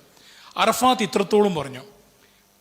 അദ്ദേഹത്തോട് പത്രക്കാർ ചോദിച്ചു, താങ്കൾ എന്തുകൊണ്ട് വിവാഹം കഴിക്കുന്നില്ല എന്ന് പറഞ്ഞപ്പോൾ അറഫാത്തിൻ്റെ മറുപടി, ഞാൻ ഫലസ്തീനെ നേരത്തെ തന്നെ വിവാഹം ചെയ്തിരിക്കുകയാണെന്നാണ് പറഞ്ഞത്. അത്ര പോലും അദ്ദേഹം ആ കോസിനോട് വല്ലാത്തൊരു അറ്റാച്ച്മെന്റ് നടത്തി അദ്ദേഹം ധീരമായി പ്രവർത്തിച്ചൊരു മനുഷ്യനായിരുന്നു. ആ അറഫാത്ത് പക്ഷെ പിന്നീട് ഫത്തഹും PLOയും ഒക്കെ തന്നെ പിന്നീട് ക്രമേണ അവരുടെ നിലപാടെന്ന് മാറുന്നു. സമ്പൂർണ്ണ ഫലസ്തീൻ വിമോചനം എന്നത് മാറ്റി അവർ 967 മുമ്പുണ്ടായിരുന്ന പ്രദേശങ്ങൾ വെച്ചുകൊണ്ടുള്ള ഒരു ഫലസ്തീൻ മതി, അത് കിട്ടിയാൽ ഇസ്രായേലിനെ ഞങ്ങൾ അംഗീകരിക്കാമെന്ന് അവർ പറയുന്നു. എന്നിട്ടും ഇസ്രായേൽ വഴങ്ങുന്നില്ല. കാരണം ഇസ്രായേലിൻ്റെ ഉദ്ദേശം ഈ ഭൂമി തിരിച്ചു കൊടുക്കുക എന്നതല്ല. അവരുടെ ഉദ്ദേശം അത് വിശാല ഇസ്രായേൽ എന്ന കാഴ്ചപ്പാടെന്ന് പറയുന്നത് ഇന്നത്തെ ഇറാഖ് വരെ നീണ്ടു നിൽക്കുന്ന പ്രദേശം ഉൾക്കൊള്ളുന്നതാണ്. അതിൽ ലെബനാൻ വരും, സിറിയ വരും, ഇതൊക്കെ തന്നെ അതിൻ്റെ ഭാഗമായിട്ട് വരും. ആ രൂപത്തിലുള്ളൊരു വിശാല ഇസ്രായേൽ പദ്ധതിയാണ് അവരുടെ മുന്നിലുള്ളത്. അപ്പോൾ ഇപ്പോഴവരുള്ളത് മെഡിറ്ററേനിയൻ കടലിനും ജോർദാൻ നദിക്കും ഇടയിലുള്ള പ്രദേശത്ത് അവരുടെ ആധിപത്യം സ്ഥാപിച്ചു. അത് ഇനി അങ്ങോട്ടേക്ക് മുന്നോട്ട് പോകുക എന്നതാണ് അവരുടെ ഉദ്ദേശം. അപ്പോൾ ഈ പോരാട്ട സംഘടനയുടെ പോരാട്ടം തുടർന്നു കൊണ്ടിരുന്നു. കുറേ ആക്രമണങ്ങളുണ്ടായി. അങ്ങനെ ഇരിക്കാണ്ട് 987 ഒന്നാം ഇൻതിഫാദ ആരംഭിക്കുന്നത്. അതുവരെ ലോകത്തിൻ്റെ പല ഭാഗങ്ങളിലും വിശിഷ്ട അറബ് നാടുകൾ കേന്ദ്രീകരിച്ചുകൊണ്ട് ഇസ്രായേലി ടാർഗറ്റുകൾക്കെതിരെ ആക്രമണം നടത്തിക്കൊണ്ടിരുന്ന ഫലസ്തീനികൾ പുതിയ ഒരു രീതി പരീക്ഷിക്കുകയാണ്. കല്ലുകൊണ്ട് ഇസ്രായേലി സൈനികരെ നേരിടുക. ഇവരുടെ കയ്യിൽ ആയുധങ്ങളൊന്നുമില്ല. ആയുധങ്ങൾ ഉള്ളത് ഫലസ്തീൻ പോരാളി സംഘടനയാണ്. പക്ഷെ ഇവിടെ ജനങ്ങൾ നേരിട്ട് രംഗത്തിറങ്ങുന്നു. ഫലസ്തീനിലെ മക്കൾ, കുട്ടികൾ ഉൾപ്പെടെയുള്ള ആളുകൾ ഇസ്രായേലി സൈനികരെ കല്ലെറിയുന്നു. അതാണ് അവരുടെ ആയുധം. ഈ ഇൻതിഫാദ ലോക ശ്രദ്ധ ആകർഷിച്ചു. ഇസ്രായേലിന് വലിയ തലവേദനയായി. കാരണം അവരുടെ സൈനികർക്കൊക്കെ പരിക്കേൽക്കാൻ തുടങ്ങി. അതിനെ അവർ വെടിവെച്ചും മറ്റുമൊക്കെ നേരിട്ടു. കുറേ ആളുകൾ കൊല്ലപ്പെടുകയും ചെയ്തു. പക്ഷേ ഈ ഇൻതിഫാദയുടെ കാലത്താണ് നമ്മുടെ ഹമാസ് ഉടലെടുക്കുന്നത്. അൽ മുഖാവമത്തുൽ ഇസ്ലാം, അൽ Harkatul മുഖാവമത്തുൽ Islamia, Islamic resistance movement എന്ന പേരിൽ ഗസയിൽ നേരത്തെ ഉണ്ടായിരുന്ന ഇഖ്വാനുൽ മുസ്ലിമൂന്റെ ഒരു ഓഫ് ഷൂട്ട് എന്ന രീതിയിലാണ് ഈ സംഘടന ആരംഭിക്കുന്നത്. ഷെയ്ഖ് അഹമ്മദ് യാസീൻ എന്ന് പറഞ്ഞ വീൽ ചെയറിൽ ജീവിച്ച ഒരു മനുഷ്യൻ, അദ്ദേഹത്തിൻ്റെ കാലുകളൊക്കെ തളർവാദം തളർന്ന് ഒന്നും സ്വന്തമായി ഒന്നും ചെയ്യാൻ കഴിയാത്ത ഒരവസ്ഥയിൽ ജീവിച്ചിരുന്ന മനുഷ്യൻ, പക്ഷെ അദ്ദേഹത്തിൻ്റെ വാക്കുകൾക്ക് തീയേക്കാൾ വലിയ ശക്തി ഉണ്ടായിരുന്നു, വലിയ കരുത്തുണ്ടായിരുന്നു. അദ്ദേഹം ഒരു കാര്യം വ്യക്തമായി പറഞ്ഞു, ഞങ്ങളുടെ പോരാട്ടം ജൂതന്മാർക്ക് എതിരെയല്ല, ഞങ്ങൾ ജൂതന്മാരെ ശത്രുക്കളായല്ല കാണുന്നത്, ഞങ്ങളുടെ പോരാട്ടം ഞങ്ങളുടെ ഭൂമി അന്യായമായി തട്ടിയെടുത്ത സയനിസ്റ്റുകൾക്കെതിരെയാണെന്ന് എന്ന് അദ്ദേഹം ക്ലിയറായിട്ട് പറഞ്ഞു. അതുതന്നെയാണ് ഹമാസിന്റെ ചാർട്ടറിലും രേഖപ്പെടുത്തിയിരിക്കുന്നത്. ഈ രീതിയിൽ 87 ഹമാസ് വന്നതോടുകൂടി ചിത്രം മാറുന്നു. ഇപ്പൊ ചിലപ്പോൾ പറയാറുണ്ട് ഈ ഇന്തിഫാദക്ക് പിന്നിൽ ഫത്തഹും PLO ആയിരുന്നു. അത് പൂർണ്ണമായും ശരിയല്ല. അവർ പങ്കുവഹിച്ചിട്ടുണ്ട്, പക്ഷെ ഹമാസിന്റെ പങ്കും എടുത്തു പറയേണ്ടതാണ്. അവരും ഈ സമരത്തിൽ പങ്കാളികളായി. അതിശക്തമായിട്ട് തന്നെ ഇസ്രായേലികളെ നേരിട്ടു. ഹമാസ് പിന്നീട് ഒരു യുദ്ധമുറയായി പ്രഖ്യാപിച്ചത് ചാവേർ സ്ഫോടനങ്ങളാണ്. അതിനൊരു കാരണമുണ്ട്. ഇസ്രായേല് ഒരു കാരണവുമില്ലാതെ ഗസയിലും മറ്റും ഏത് സമയത്തും കയറുക. അവിടെ ഓൾറെഡി 1000-ഓളം കുടിയേറ്റ കേന്ദ്രങ്ങളിൽ 7000-ഓളം കുടിയേറ്റക്കാർ ഗസയിൽ അപ്പോൾ താമസിക്കുന്നുണ്ടായിരുന്നു. അന്ന് ഗസ എന്ന് പറയുന്നതും പൂർണ്ണമായ അധിനിവേശത്തിന് കീഴിലായിരുന്നു. അപ്പോൾ അവിടെയും പല സംഘടന നടക്കുന്നു. ഗസയിലുള്ള ആളുകൾക്ക് ജോലിക്ക് പോകുമ്പോൾ അവരെ ഉപദ്രവിക്കുക, അവരെ വാഹനമിടിച്ചു കൊല്ലുക തുടങ്ങിയ വളരെ ക്രൂരമായ കൃത്യങ്ങൾ നടപ്പാക്കിക്കൊണ്ടിരുന്നപ്പോഴാണ് അവിടുത്തെ യുവാക്കൾ ഹമാസിന്റെ കീഴിൽ സംഘടിച്ചുകൊണ്ട് അറ്റാക്ക് നടത്തുക. അതൊരു ചെറുത്തുനിൽപ്പ് മാത്രമല്ല, തിരിച്ചങ്ങോട്ടുള്ള അറ്റാക്കുമായിരുന്നു. അന്ന് ഉപയോഗിച്ച ഒരു മുറയായിരുന്നു ഈ ചാവേർ ബോംബ് സ്ഫോടനങ്ങൾ എന്ന് പറയുന്നത്. മനുഷ്യ ബോംബുകളാകുമ്പോൾ അവർക്ക് ജീവിക്കാനുള്ള കൊതി തീരാഞ്ഞിട്ടില്ല. മറിച്ച് അവർക്ക് ഇനിയുള്ള തലമുറയെങ്കിലും സമാധാനത്തോടെ ജീവിക്കണമെങ്കിൽ ഇസ്രായേലിന്റെ ഈ മുഷ്ക് നേരിടാൻ ഇതല്ലാതെ മറ്റൊരു മാർഗമില്ല എന്ന് ബോധ്യപ്പെട്ടതിന്റെ അടിസ്ഥാനമായിരുന്നു അത്. അതാണ് ഒന്നാമത്. രണ്ടാമത്തേത്, ഇസ്രായേലി സമൂഹം എന്ന് പറയുന്നത് ഒരു സിവിലിയൻ സമൂഹമായി അംഗീകരിക്കാൻ സാധ്യമല്ല.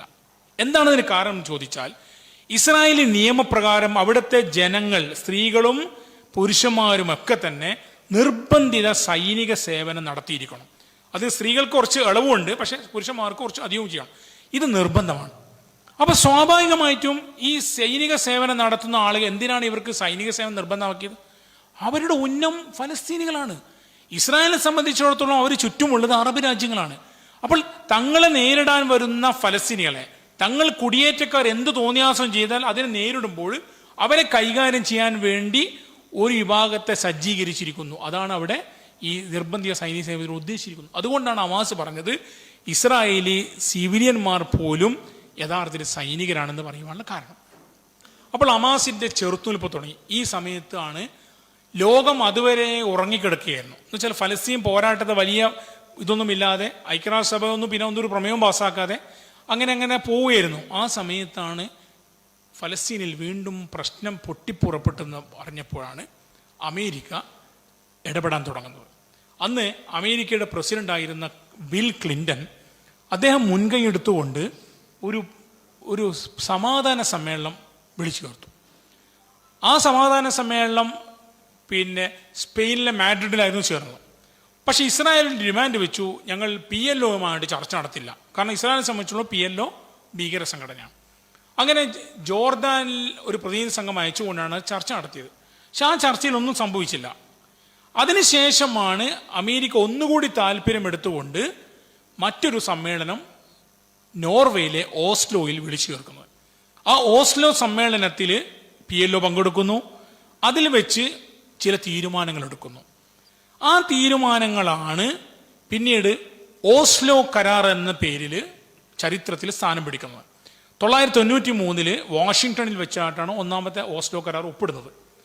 2 വർഷത്തിന് ശേഷം 1995 ഈജിപ്തിലെ താബയിൽ വെച്ച് രണ്ടാമത്തെ കരാറും ഒപ്പിടുന്നു. ഓസ്ലോ കരാർ ഞാൻ ചുരുക്കി പറയുകയാണെങ്കിൽ അതിൻ്റെ പ്രധാനപ്പെട്ട പോയിന്റ് എന്ന് പറയുന്നത് ഫലസ്തീനികൾക്ക് ഘട്ടം ഘട്ടമായി ഒരു സ്വതന്ത്ര രാജ്യം നൽകുമെന്നാണ് അതിൻ്റെ പോയിന്റ്. എന്ന് പറഞ്ഞാൽ ഇസ്രായേൽ ഫലസ്തീനികളും സൈഡ് ബൈ സൈഡ് ചേർന്ന് നിൽക്കുന്ന 2 രാജ്യങ്ങളായി ഇരിക്കുക എന്ന ഒരു തത്വത്തിൻ്റെ അടിസ്ഥാനത്തിലായിരുന്നു ഓസ്ലോ കരാർ വന്നത്. അതിൻ്റെ ആദ്യപടിയായിട്ട് വെസ്റ്റ് ബാങ്കിലെ ചില പ്രദേശങ്ങളിൽ, ജെറിക്കോ എന്ന് പറയുന്ന ഒരു പ്രദേശത്തും ഗസയിലും ഫലസ്തീനികൾക്ക് സ്വയം ഭരണം നൽകാൻ തീരുമാനമായി. 5 കൊല്ലം കഴിഞ്ഞാൽ അത് റിവ്യൂ ചെയ്തിട്ട് പിന്നീട് അതിൻ്റെ അടുത്ത ഘട്ടത്തിലേക്ക് നീങ്ങും. അങ്ങനെ ഒരു 10-15 കൊല്ലം കൊണ്ട് ഒരു പൂർണ്ണ ഫലസ്തീൻ കൊടുക്കുമെന്നായിരുന്നു വാഗ്ദാനം. ഇന്ന് 30 കൊല്ലം കഴിഞ്ഞു. 93 ഒപ്പുവെച്ച ഓസ്ലോ കരാറിന് 30 വർഷം പ്രായമായി. ഈ 30 കൊല്ലത്തിനിടയിൽ 1 ഇഞ്ച് മുന്നോട്ട് പോയിട്ടില്ല എന്ന് മാത്രമല്ല, ഇസ്രായേൽ കൂടുതൽ ഫലസ്തീൻ പ്രദേശങ്ങൾ കയ്യേറുന്നതാണ് നമ്മൾ കാണുന്നത്. അപ്പം നേരത്തെ ഹമാസ് ഈ ഓസ്ലോ കരാറിന് എതിരായിരുന്നു. ഹമാസ് മാത്രമല്ല, പലസ്തീൻ ഇസ്ലാമിക് ജിഹാദും എതിരായിരുന്നു. ഞാൻ നേരത്തെ സൂചിപ്പിച്ച PLOയിലെ രണ്ടാമത്തെ പ്രമുഖ സംഘടനയായ ഈ PFLPയും ഇതിനെതിരായിരുന്നു. കാരണം അവരുടെ നിലപാടും ഇസ്രായേൽ എന്ന് പറയുന്നത് ഇല്ലീഗലാണ്, അത് നിലനിൽക്കാൻ അവകാശമില്ലാത്തൊരു രാജ്യമാണ് എന്ന പ്രഖ്യാപിച്ച ഒരു സംഘടനയാണ് PFLP. അപ്പോൾ സ്വാഭാവികമായിട്ടും ഹമാസിന് എതിർക്കാണ്ടിരിക്കാൻ പറ്റില്ല, കാരണം അവരുടെ ആദർശം തന്നെ അതാണ്. ഹമാസ് അതിനെതിർത്തു. പക്ഷേ ഇവരുടെ ഒരു തീരുമാനമുണ്ടായിരുന്നു. ഇതിനെ എതിർക്കുന്ന സംഘടനകളെ അടിച്ചമർത്താനുള്ള ഒരു നീക്കം അറഫാത്തിന് അവർ നൽകിയിരുന്നു. അറഫാത്തിന് റാമല്ലയിൽ ഒരു ഹെഡ്ക്വാർട്ടേഴ്സ് നൽകുന്നു. ഒരു ഫലസ്തീൻ അതോറിറ്റി രൂപീകരിക്കാൻ ധാരണയാകുന്നു.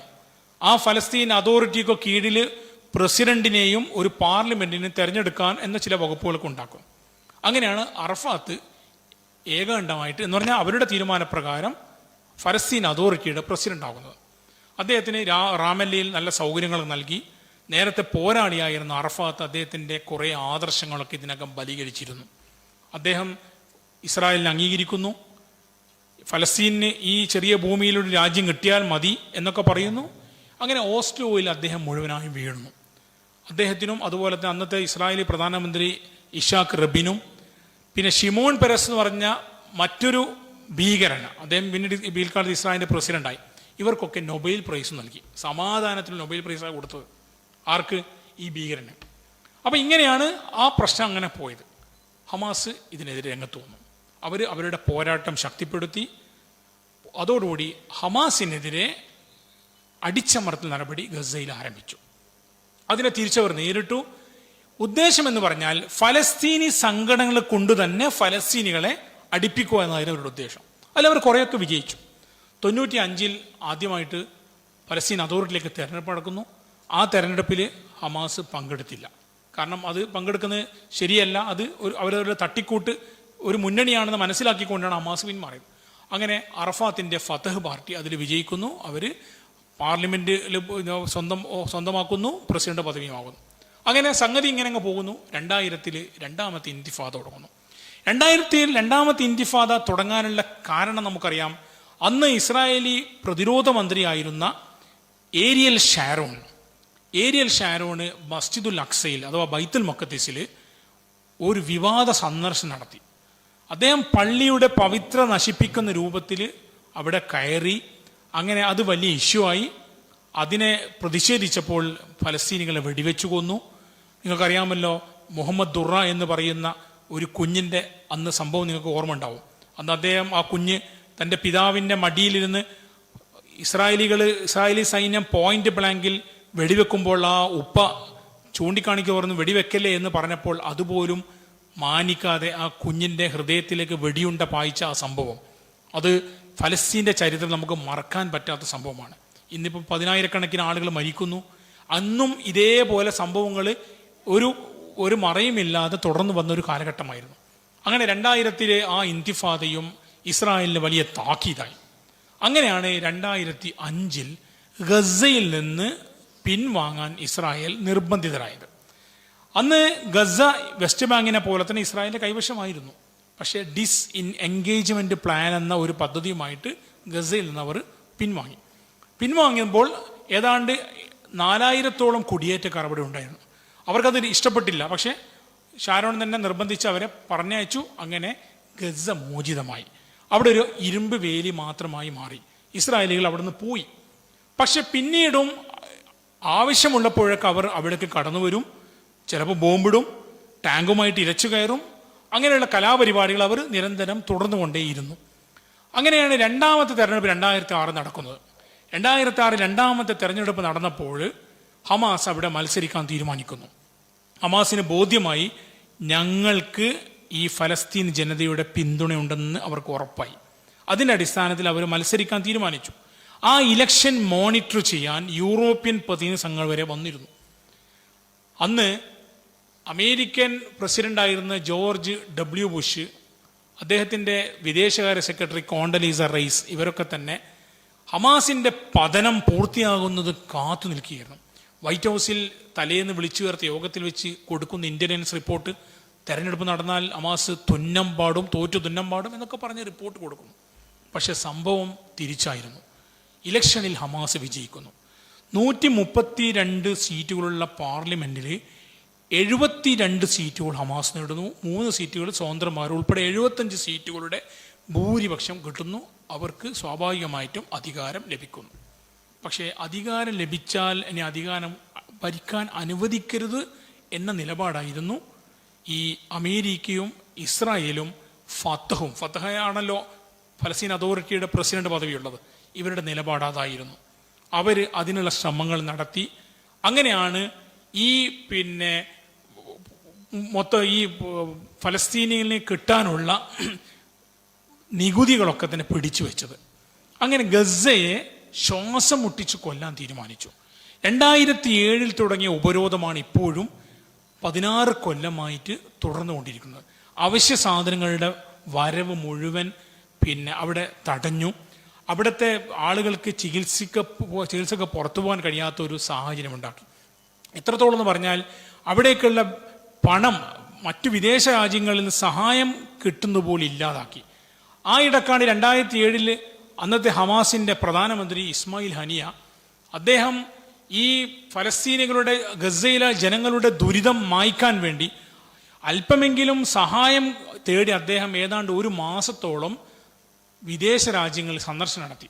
അത്യാവശ്യം ഫണ്ടുകളൊക്കെ നൽകാൻ തയ്യാറുള്ള രാജ്യം.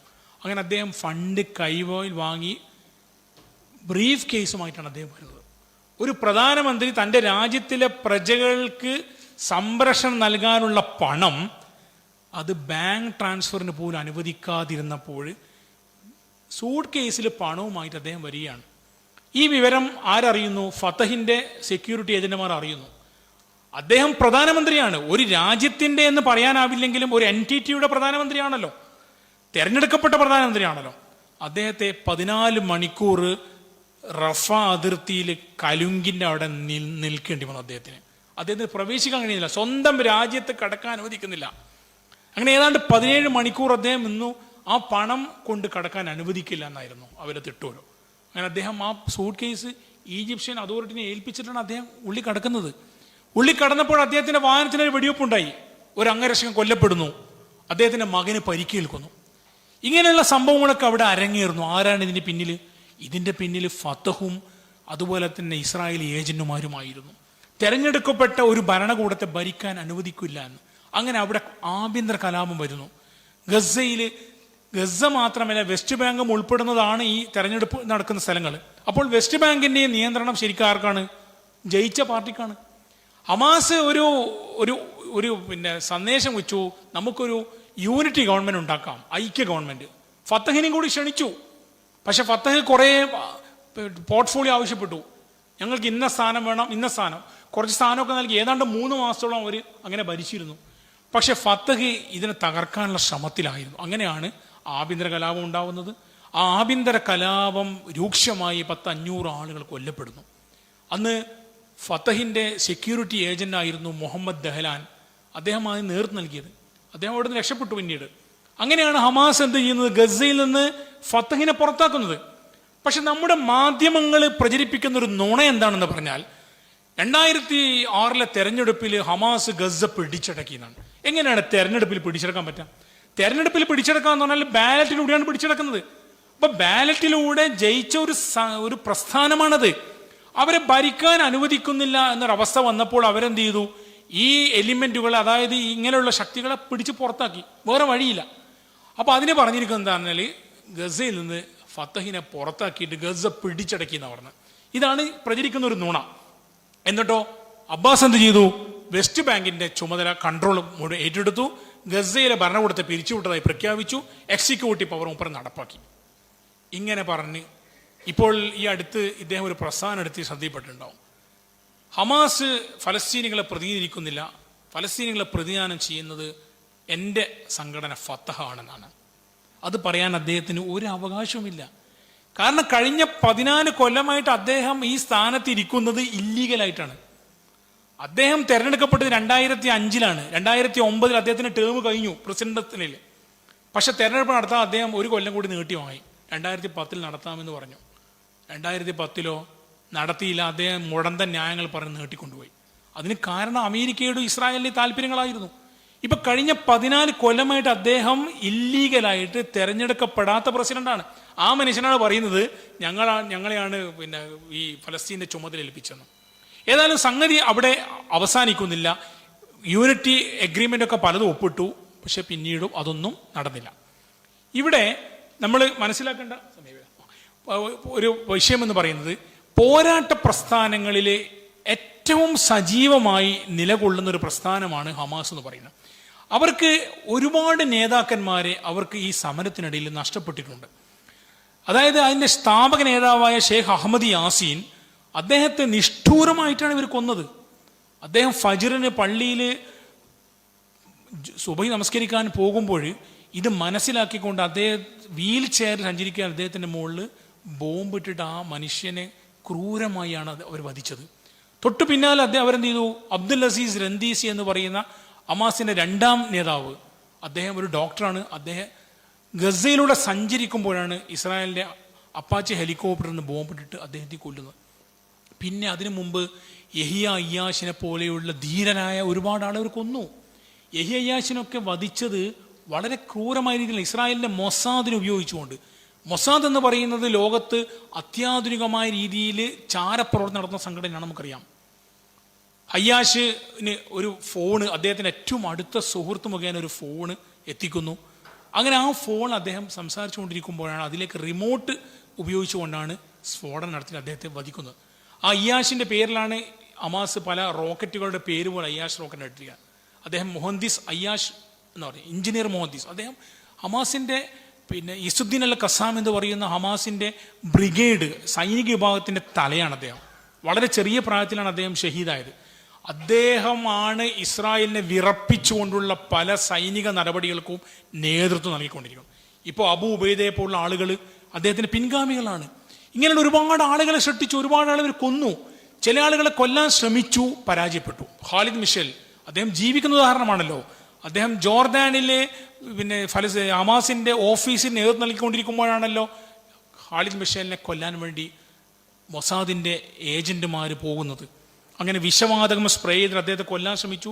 അന്ന് ഹുസൈൻ രാജാവ്, ജോർദാന്റെ ഹുസൈൻ രാജാവ് ഇടപെട്ടത് കൊണ്ട് ആന്റിഡോട്ട് കൊടുത്ത് അതിൽ രക്ഷിക്കുകയാണ് ചെയ്തത്. അപ്പോൾ ഇങ്ങനെ ഒരുപാട് വധിക്കാൻ ശ്രമിക്കുന്നു. ഇപ്പോഴുള്ള നിരവധി നേതാക്കന്മാർ വധശ്രമങ്ങളിൽ രക്ഷപ്പെട്ടവരാണ്. പക്ഷെ ഹമാസിനെ സംബന്ധിച്ചിടത്തോളം അത് എത്ര തന്നെ ആളുകൾ വധിച്ചാലും പിൻനിരയിൽ നിന്ന് കൂടുതൽ നേതാക്കന്മാരും അതുപോലെ തന്നെ പ്രവർത്തകരും ഉയർന്നു വരുന്ന ഒരു പ്രസ്ഥാനമാണ്. മറ്റുള്ള സംഘടനകളൊക്കെ തന്നെ പോരാട്ടം ഏതാണ്ട് നിർത്തിവെച്ച മട്ടാണ്. ഇപ്പോൾ വെസ്റ്റ് ബാങ്കിലാണ് മെയിനായിട്ടും ആരുള്ളത്, ഈ ഫത്തഹ് പ്രസ്ഥാനവും മറ്റു പ്രസ്ഥാനങ്ങളും ഉള്ളത്. അവിടെ പൊതുവെ പ്രശ്നങ്ങളൊന്നും ഉണ്ടായിരുന്നില്ല. കാരണം എന്താണെന്ന് വെച്ചാൽ അവിടെ അവർക്ക് ഒരു പ്രശ്നവുമില്ല, അവിടെ എല്ലാ സൗകര്യങ്ങളും കൊടുത്തു. പക്ഷെ ഗസയെ ഇപ്പുറത്ത് ശ്വാസം മുട്ടിക്കുകയാണ് ചെയ്തത്. ഇവർ തമ്മിൽ ഡയറക്റ്റ് ബന്ധമില്ല. അങ്ങനെയാണ് ഇപ്പോൾ വെസ്റ്റ് ബാങ്കിലും ഈ ഇസ്രായേലി ക്രൂരതകൾ ആരംഭിച്ചപ്പോഴാണ് അവിടുത്തെ യുവാക്കൾ കൂടി ഇപ്പോൾ പോരാട്ടത്തിനിറങ്ങുന്നത്. ഇപ്പോൾ ഏതാണ്ട് 200ഓളം ആളുകൾ ഈ കഴിഞ്ഞൊരു മാസത്തിൽ വെസ്റ്റ് ബാങ്കിലും അവർ ഇസ്രായേൽ വെടിവെച്ച് കൊന്നു. അവിടുത്തെ സെറ്റിലേഴ്സിന് തോക്ക് കൊടുക്കുകയാണ്, പരസ്യമായിട്ട് തോക്ക് കൊടുക്കുകയാണ്, നിങ്ങൾ വെടിവെച്ചു കൊന്നു.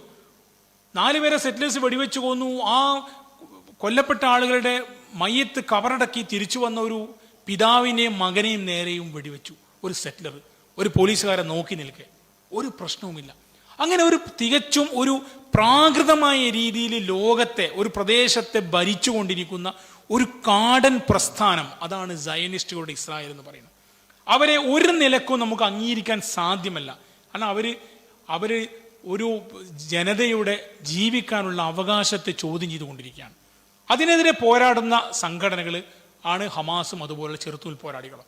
ഒരു 2 കാര്യം കൂടി പറഞ്ഞ് അവസാനിപ്പിക്കാം. ഇവിടെ 2 സ്റ്റേറ്റ്, അതായത് ഫലസ്തീനികൾക്ക് സ്വന്തമായ ഒരു സ്റ്റേറ്റ്, ഇസ്രായേൽ മറുഭാഗത്ത് നിലനിൽക്കുക എന്ന രീതിയിലാണല്ലോ പൊതുവെ പ്രയോഗിക്കപ്പെടുന്നത്. പക്ഷെ ഇതിലൊരു അപകടമുണ്ടെന്ന് പറഞ്ഞാൽ ഈ സ്റ്റേറ്റ് യാഥാർത്ഥ്യമാകാൻ വലിയ പ്രയാസമുണ്ട്. എന്താണ് കാരണം ചോദിച്ചാൽ, ഒന്നാമത്തെ വിഷയം, ഈ വെസ്റ്റ് ബാങ്ക് ഈ കിഴക്കൻ ജെറൂസലമിനെ അടിസ്ഥാനമായി അതിനെ ആസ്ഥാനമാക്കിക്കൊണ്ടുള്ള ഒരു സ്റ്റേറ്റാണ് ഫലസ്തീൻ ആഗ്രഹിക്കുന്നത്. എന്നാൽ കിഴക്കൻ ജെറൂസലം വിട്ടുകൊടുക്കുന്ന പ്രശ്നമില്ലെന്ന് ഇസ്രായേൽ പ്രഖ്യാപിച്ചു കഴിഞ്ഞു. അമേരിക്കയും അതിനോടൊപ്പമാണ്. രണ്ടാമത്തെ വിഷയം എന്ന് പറയുന്നത്, വെസ്റ്റ് ബാങ്കിൽ ഓൾറെഡി ഇപ്പോൾ 44% സ്ഥലവും കുടിയേറ്റക്കാർ കൈയടക്കി കഴിഞ്ഞു. പിന്നെ ഏത് വെസ്റ്റ് ബാങ്കാണ് ഇവർക്ക് കൊടുക്കാൻ പോകുന്നത്? വെറും 22% മാത്രമുള്ള സ്ഥലത്ത് ഒതുങ്ങേണ്ടി വരുന്ന ഒരു സ്ഥലത്തെ സ്റ്റേറ്റ് എന്ന് വിളിക്കാൻ കഴിയില്ല. അതുകൊണ്ട് തന്നെ അറിയപ്പെടുന്ന ഫലസ്തീനി ചിന്തകരൊക്കെ പറയുന്നത് ഈ ഡുവൽ സ്റ്റേറ്റ്, 2 സ്റ്റേറ്റ് 2 രാഷ്ട്രം എന്ന് പറയുന്നത് ഒന്നും നിലനിൽക്കാൻ കഴിയാത്തതാണ്. ആകെയുള്ളൊരു പോംവഴി ഒറ്റ രാജ്യമാണ്. പക്ഷെ ആ ഒറ്റ രാജ്യത്തെയും ഇസ്രായേൽ അംഗീകരിക്കില്ല. കാരണം ഇസ്രായേലിനെ സംബന്ധിച്ചിടത്തോളം അവർക്ക് മാത്രം അധികാരമുള്ള, ജൂതന്മാർക്ക് പ്രത്യേകമായ അവകാശങ്ങളുള്ള ഒരു രാജ്യമെന്നതാണ്. ഇപ്പോൾ നിലവിലുള്ള ഇസ്രായേലിൽ തന്നെ വസിക്കുന്ന അറബി പൗരന്മാർക്ക് 64 നിയമങ്ങളെങ്കിലും വിവേചനം കാണിക്കുന്നുണ്ട്. 64 നിയമങ്ങൾ എന്ന് പറഞ്ഞാൽ അവർ രണ്ടും പൗരന്മാരാ. ഇസ്രായേലിലെ പൗരന്മാരാണ് ജൂതന്മാരും അവിടെയുള്ള 20% വരുന്ന അറബികളും. പക്ഷെ 64 നിയമങ്ങളിലെങ്കിലും വിവേചനമുണ്ടെന്നാണ്. അത് പ്രോപ്പർട്ടി ലോ ആണ്, അതുപോലെ തന്നെ മറ്റേത് ലോകളാണ്, എല്ലാറ്റിലും ഇസ്രായേലികൾക്ക് പ്രത്യേകമായ അങ്ങനെയുള്ളൊരു വംശീയ രാഷ്ട്രമാണ് ഈ ലോകത്ത് അങ്ങനെ നിലനിൽക്കുന്ന ഒരു വംശീയ രാഷ്ട്രം ഇസ്രായേൽ മാത്രമാണ്. 2018 അവർ സ്റ്റേറ്റ് ഓഫ് ദി നേഷൻ എന്ന് പറയുന്ന നിയമം പാസ്സാക്കിയതോടുകൂടി അത് വ്യക്തമാവുകയും ചെയ്തു. അപ്പോൾ അങ്ങനെയുള്ളൊരു സാഹചര്യത്തിൽ ഫലസ്തീനുകളെ സംബന്ധിച്ചിടത്തോളം പോരാടുകയല്ലാതെ മറ്റൊരു നിർവാഹമില്ല. അവരെ അന്താരാഷ്ട്ര സമൂഹം അവരെ സംരക്ഷിക്കുമെന്ന് കരുതാനും നിർവാഹമില്ല. അന്താരാഷ്ട്ര സമൂഹം ഞാൻ പറയുന്നത് ലോകരാജ്യങ്ങളിലുള്ള പൗരന്മാരെ കുറിച്ചല്ല, ലോകരാജ്യങ്ങളെ നിയന്ത്രിക്കുന്ന തമ്പ്രാക്കന്മാരെ കുറിച്ചാണ്. അതായത് ബൈഡനും സുനക്കും മക്രോണും ഒക്കെ ഉൾപ്പെടുന്ന ആ നീചന്മാരായ ലോക നേതാക്കൾ അവരൊരിക്കലും തന്നെ ഒരു സ്വതന്ത്ര ഫലസ്തീൻ അംഗീകരിച്ചു കൊടുക്കാൻ തയ്യാറല്ല. അതേസമയം ലോകത്തിൻ്റെ എല്ലാ ഭാഗങ്ങളിലും ദിവസവും നടന്നുകൊണ്ടിരിക്കുന്ന ലക്ഷങ്ങൾ പങ്കെടുക്കുന്ന പ്രകടനം ലോകത്തോട് പറയുന്നത് അവർ ഫലസ്തീനികളോടൊപ്പമാണ് എന്നത് തന്നെയാണ്. അപ്പോൾ ആ അർത്ഥത്തിൽ ഒരു ശക്തമായ ഒരു പോരാട്ടത്തിലൂടെ ഇവർ മാറ്റുകയല്ലാതെ മറ്റൊരു മാർഗവുമില്ല. ഫലസ്തീനികളുടെ പോരാട്ടം വിജയിക്കട്ടെ എന്ന് മാത്രം പ്രാർത്ഥിച്ചുകൊണ്ട് നിർത്തുന്നു. വാഹിർ ദഅ്വാനാ അൽഹംദുലില്ലാഹി റബ്ബിൽ ആലമീൻ. അസ്സലാമു അലൈക്കും.